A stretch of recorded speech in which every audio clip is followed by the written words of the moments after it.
2024 குரு பயிற்சி பலன். கடகராசி. குரு பகவான் உங்கள் ராசிக்கு 11ஆம் இடத்தில் இருந்து 3, 5, 7ஆம் இடங்களை அடுத்த ஓராண்டுக்கு பார்க்க போகிறார். இதனால் மகிழ்ச்சி, பொருளாதார உயர்வு ஆகியவை ஏற்படும். அஷ்டம சனி பாதிப்பில் உள்ள கடகராசிக்கு இன்னும் கஷ்டங்கள் தீர்ந்தபடலை. வரும் மே மாதம் 1ஆம் தேதி மாலை 3:39 மணிக்கு மேசராசியில் இருந்து ரிஷபராசிக்கு குரு பயிற்சி ஆகிறார். ரிஷபம், சிம்மம், தனுசு, கும்பம் ராசியில் குரு வரும்போது வியாழவட்டம் என்று சொல்லப்படுகிறது. கடகராசிக்கு 11ஆம் இடமான ரிஷபத்திற்கு குரு பகவான் வருவது மிக சிறப்பான ஒன்றாக பார்க்கப்படுகிறது. குரு பகவான் உங்கள் ராசிக்கு 11ஆம் இடத்தில் இருந்து 3, 5, 7 ஆகிய இடங்களை அடுத்த ஓராண்டுக்கு பார்க்க போகிறார். இதனால் மகிழ்ச்சி, பொருளாதார உயர்வு ஆகியவை ஏற்படும். தனக்காரனான குரு பகவான் கிருத்திகை, ரோகிணி, மிருகசீரிசம் ஆகிய நட்சத்திரங்களில் பயணிப்பது அற்புத நேரமாக உங்களுக்கு அமையும். அஷ்டமத்து சனி காலத்திலும் பணவரவுக்கு குறை இருக்காது. 3ஆம் இடத்தை குரு பார்ப்பதால் பயணங்கள் மூலம் பணவரவு இருக்கும். 5ஆம் இடத்தை குரு பார்ப்பதால் பூர்வீக சொத்து பாதிப்பில் இருந்த சங்கடங்கள் அகன்று பணவரவு வரும். 7ஆம் இடத்தை குரு பார்ப்பதால் உங்கள் வாழ்க்கை துணை மூலம் பணவரவு கிடைக்கும். குடும்பத்தை பொறுத்தவரை குரு பகவான் குடும்பத்தில் மகிழ்ச்சியை ஏற்படுத்துவார். நீண்ட நாட்களாக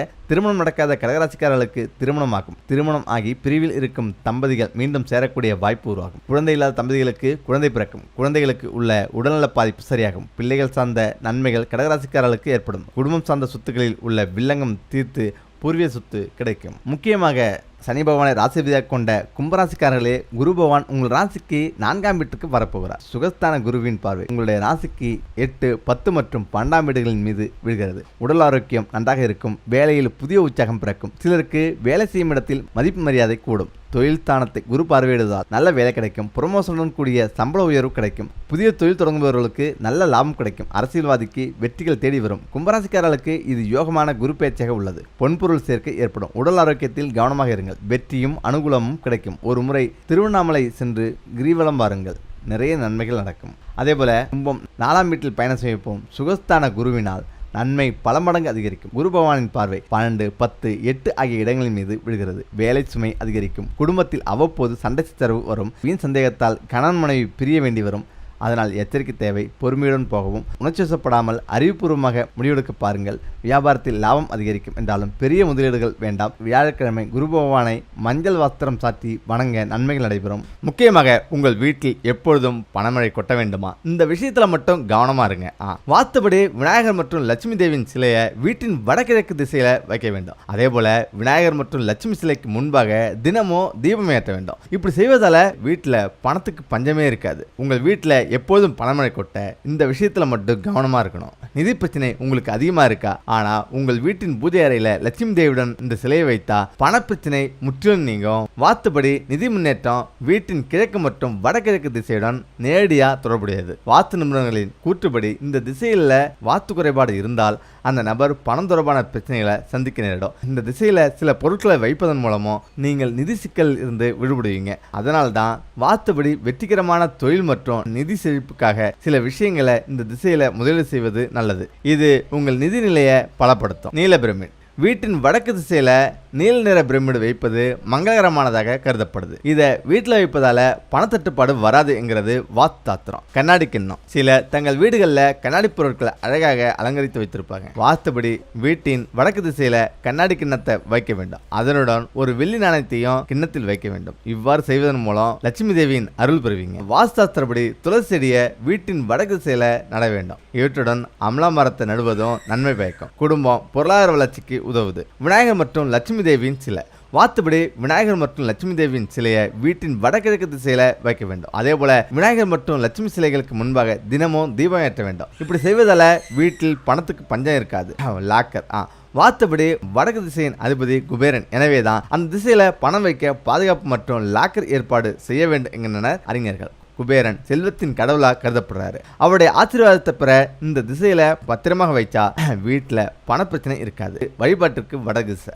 ஒவ்வொரு வீட்டிலும் ஒரு பூஜை அறை அல்லது சன்னதி இருக்க வேண்டும். அவர்களால ஒரு பூஜை அறையை ஏற்பாடு செய்ய முடியாவிட்டா குறைஞ்சபட்சம் ஒரு அலமறையாவது தெய்வத்திற்கான பூஜை நிகழ்ச்சிகளை செய்ய பயன்படுத்தப்படுது. வழிபாட்டிற்கு வடகிழக்கு திசை சிறந்தது. மேலும் பூஜை செய்யும் போது உங்கள் முகம் கிழக்கு நோக்கி இருக்க வேண்டும். பூஜை அறையில் உள்ள சிலைகள் 9 அங்குல உயரத்துக்கு மேல் இருக்கக்கூடாது. எந்த ஒரு தெய்வத்தின் சிலை அல்லது உருவப்படம் மகிழ்ச்சியான தோரணையில அமைக்கப்பட வேண்டும். கோபமான சிலைகளின் உருவப்படங்களை வைக்க வேண்டாம். உடைந்த மற்றும் கலைந்து போன சிலைகளை தரையில் வைக்கக்கூடாது. தரையில் இருந்து குறைஞ்சது 2 அங்குலம் உயரம் இருக்கலாம். பூஜை அறையில நம்முடைய முன்னோர்களின் உருவப்படங்களை கண்டிப்பா வைக்கக்கூடாது. வீட்டில் பொன்பொருள் சேர்ந்து பணமழை பொழிய 108 1 ரூபாய் நாணயத்தை இத்துடன் சேர்த்து வைத்து விடுங்கள்.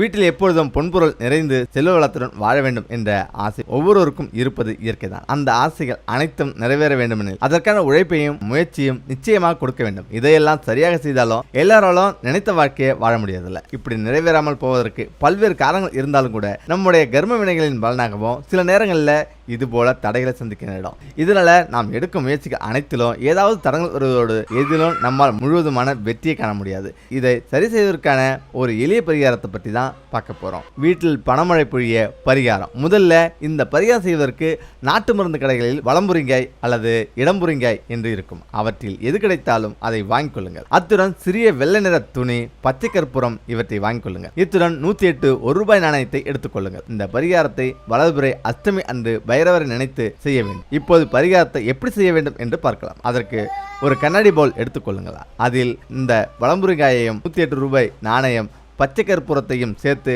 பூஜை அறையில் வைத்து பைரவரை மனதார் நினைத்து தீபம் ஏற்றி வைத்து விடுங்கள். இப்போது விளக்கின் முன் அமர்ந்து உங்களுடைய பண தேவைகள், பணப்பிரச்சனைகள் அனைத்தும் சரியாக வேண்டும் பைரவரை மனதார் நினைத்து வேண்டிக் கொள்ளுங்கள். இந்த நேரத்தில் உங்களுக்கு பைரவர் மூலம் மந்திரம் தெரிந்தால் அதையும் சொல்லுங்கள்.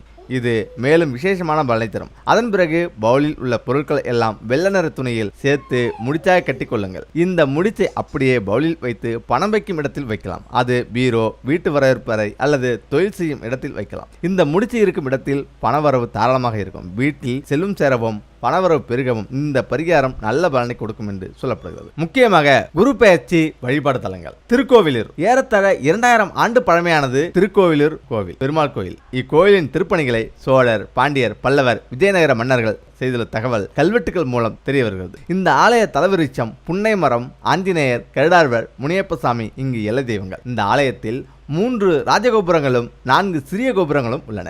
ஆழ்வார்கள் பாடிய 108 வைணவ திருத்தலங்களுள் இதுவும் ஒன்று. இங்கு அருள் செய்பவர் பெருமாள். விழுப்புரத்திலிருந்து தென்மேற்கில் 40 கிலோமீட்டர் தொலைவிலும் திருவண்ணாமலைக்கு தெற்கில் 35 கிலோமீட்டர் தொலைவிலும் உள்ளது திருக்கோவிலூர். கோவில் 5 ஏக்கர் பரப்பில் அமைந்துள்ளது. திருத்தணி முருகன் திருவள்ளூர் மாவட்டத்தில் உள்ளது. திருத்தணி அரக்கோணத்துக்கு வடக்கே 13 கிலோமீட்டர் தொலைவிலும், சென்னையிலிருந்து வடமேற்கு 84 கிலோமீட்டர் தொலைவிலும் இருக்கிறது. இங்கு மலை மீது முருகப்பெருமான் காட்சி தருகிறார். அருணகிரிநாதர் 63 திருப்புகழ் பாடல்களால் இத்தலத்தை போற்றிருக்கிறார். இம்மலை வடக்கே சிறிது வெண்ணிறமாக இருப்பதால் பச்சரிசி மலை என்றும், தெற்கே கருமை நிறம் நிறைந்திருப்பதால் பினாக்கு மலை என்றும் அழைக்கப்படுகிறது. மலையடி வாரத்திலிருந்து கோயிலுக்கு செல்ல 365 படிகள் ஏற வேண்டும். இது ஓராண்டை குறிக்கிறது. பாய் தூரம் சென்றால் மலையின் வலப்புறத்தில் ஒரு சுனை இருக்கிறது. அது பிரம்ம சுனை எனப்படுகிறது. இந்திரனின் வாகனமாகிய ஐராவதம் என்னும் யானை தெய்வானை அம்மையின் திருமணத்தின் போது சீதனமாக இந்திரனால் கொடுக்கப்பட்டது. அதன் பின் இந்திரனுடைய செல்வம் குறைந்தது. அக்குறை நீங்க இந்திரன் இத்தலத்தில் செங்கழுநீர் பூவால் முருக கடவுளை வழிபட்டான். ஐராவதத்தை கொண்டு செல்ல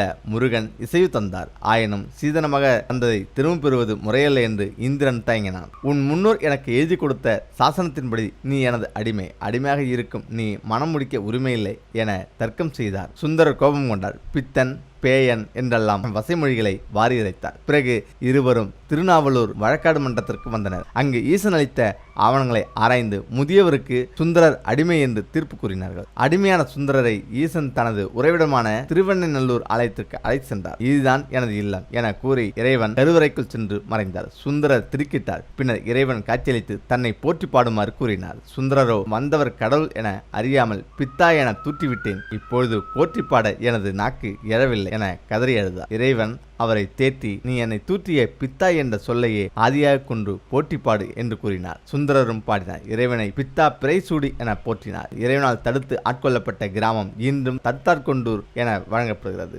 இது விழுப்புரம் மாவட்டத்தில் உள்ளது. இங்குள்ள சிவாலயம் கிபி 1184 ஆண்டில் வீரராஜேந்திர சோழனால் கட்டப்பட்டது. கலைமகளும் திருமகளும் கல்வி பெரிதா செல்லும் பெரிதா என்று வாதிட்டது இங்குதான். தைப்பூசமும் மகா சிவராத்திரியும் இவ்வாலயத்தில் மிக சிறப்பாக நடைபெறுகிறது. ரிஷிவந்தியம் உதகை பானலிங்கம் திருக்கோயில் உதயகாந்தல் நகரில் அமைந்துள்ளது. காசி விஸ்வநாத சுவாமி திருக்கோயில். தெய்வ வழிபாட்டில் முதலாக தோன்றியது மர வழிபாடு, பிறகுதான் லிங்க வழிபாடு தோன்றியது என்ப தத்துவஞானிகளும் வரலாற்று அறிஞர்களும். அப்படி வழிபாட்டில் இருந்த தலவிருட்சம் பட்டு போய் சிதிலமடைந்ததும் அதன் நினைவாய் கல்லை நட்டு வழிபட்டனர் மக்கள். அதுவே லிங்க வழிபாடாக மாறியது. 1000 கல்லிங்கங்களுக்கு ஒரு ஸ்படிகலிங்கம் சமம். 12 லட்சம் சிவலிங்கங்களுக்கு ஒரு பானலிங்கம் சமம். அத்தகைய பானலிங்கம் தான் உதகைக்காந்தல் நகரில் உள்ள திருக்கோயிலில் இருக்கும் லிங்கம். சிவன் அருள்மிகு ஸ்ரீ காசி விஸ்வநாத சுவாமியாக இங்கு அமர்ந்து அருள்வாளிக்கிறார். வேலூர் ஜலகண்டேஸ்வரர் திருக்கோயிலில் அமைந்துள்ளது போல் நவஜோதி அமைந்துள்ளது. இக்கோயிலின் இன்னொரு சிறப்பு, இந்த ஜோதியை தினமும் 16 முறை சுற்றி வந்தால்